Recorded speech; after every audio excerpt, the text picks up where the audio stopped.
Assalamualaikum warahmatullahi wabarakatuh. Waalaikumsalam warahmatullahi wabarakatuh. Alhamdulillah rabbil alamin, arrahmanir rahim, al-malik al-qudus, as-salam al-mu'min, al-muhaimin al-aziz, al-jabbar al-mutakabbir, al-khaliq al-bari, al-musawwir al-ghaffar, al-qahhar, al-wahhab, al-razzaq, al-fatah al-alim. Allahumma salli wa sallim wa barik wa ham ala sayyidina Muhammad wa ala ali sayyidina Muhammad. Salam sejahtera bagi kita semua. Salam. Yang terhormat segenap dewan juri, rekan-rekan panitia pelaksana, dan hadirin yang telah datang pada hari ini. Hidup mahasiswa. Hidup. Hidup mahasiswa. Hidup. Hidup rakyat Indonesia. Hidup.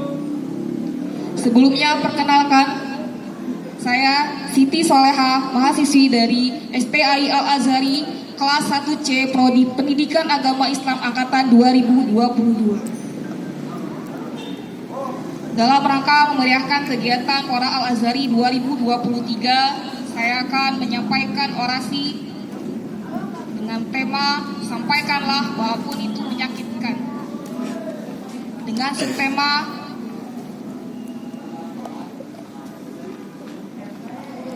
pendidikan karakter dalam perkembangan moral. Sebelum saya membahas lebih jauh lagi, kita semua sadar bahwa konstitusi mengamanatkan pada negara untuk mencerdaskan anak bangsa,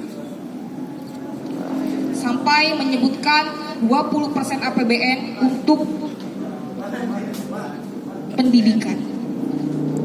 Namun nyatanya sampai saat ini pendidikan di Indonesia masih saja terbelakang. Menurut kalian apa yang kurang? Apa tuh? Semua berpikir, namun menurut saya yang kurang adalah peran. Pertama, peran pendidik, peran pemerintah, peran orang tua, dan juga peran lingkungan. Pasal 31 ayat 2 Undang-Undang Dasar 1945 yang berbunyi, setiap warga negara wajib mengikuti pendidikan dasar dan pemerintah wajib membiayainya. Sangat jelas menyebutkan pemerintah wajib membiayai pendidikan dasar warga negara.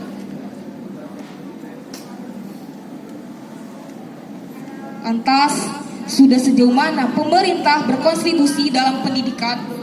Sudah berapa persenkah pemerintah mensejahterakan pendidikan khususnya bagi pengajar dan juga pelajar? Pemerintah dalam meningkatkan kualitas pendidikan di Indonesia dengan memberikan program beasiswa kepada pelajar yang kurang mampu dan juga pelajar yang berprestasi. Namun, apakah program tersebut tepat sasaran? Tidak.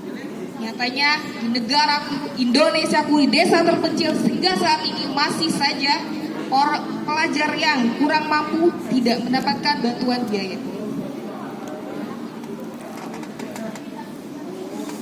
Bergonta-gantinya sistem kurikulum, minimnya sumber daya masyarakat, rendahnya kualitas guru, dan kurangnya sarana dan prasarana yang menunjang untuk pendidikan. Termasuk kurangnya peran orang tua dalam memberi pendidikan bagi anak. Padahal dalam Islam, Rasulullah SAW menyerukan kepada keluarga, khususnya kepada ibu, untuk menjadi sekolah bagi anak-anaknya. Al-ummu madrasatul ula iza a'dataha a'datan sya'ban tayyibal a'lam. Ibu adalah sekolah utama. Bila kau mempersiapkannya, maka kau telah mempersiapkan generasi terbaik. Namun orang tua terlalu sibuk pada pekerjaannya. Melihat zaman semakin maju pada bidang teknologi, justru orang tua masa kini lebih sibuk dengan gadgetnya dan sosial medianya.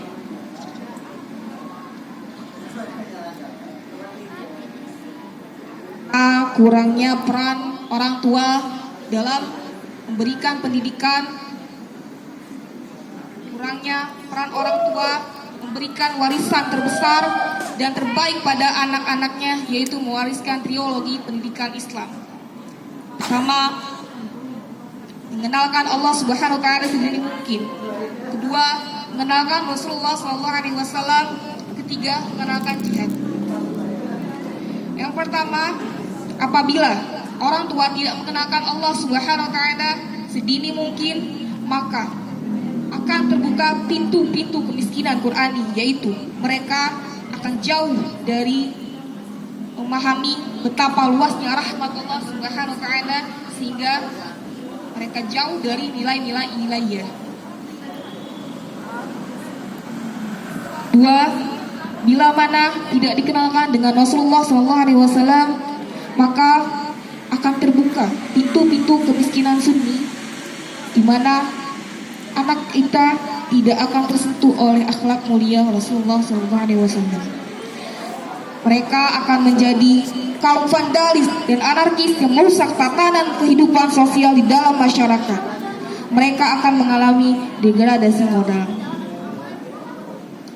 Tiga, apabila tidak dikenalkannya jihad, maka akan terbuka pintu kemiskinan jihadi. Mereka akan menjadi kaum yang lemah, yang tidak punya dorongan kuat untuk berusaha kerja keras, belajar bersungguh-sungguh untuk mencapai cita-cita.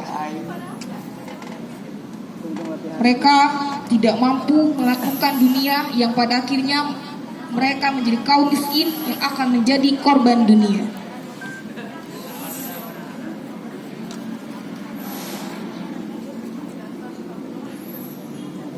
Peran lingkungan keluarga dalam pendidikan karakter anak sangat penting, termasuk dalam perkembangan moral anak di zaman sekarang.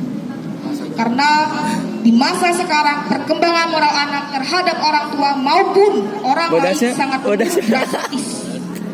Banyak kita temui kasus-kasus rusaknya moral pada anak-anak masa kini, seperti berbagai kasus yang banyak terdapat dalam lingkungan masyarakat, yakni terjadinya pelecehan seksual, pemerkosaan, pembegalan, narkoba, pembunuhan, dan lainnya. Innalillahi wa inna ilaihi. Pendidikan tidak menjamin kemampuan. Ada yang lebih penting dari pendidikan, yaitu pengetahuan.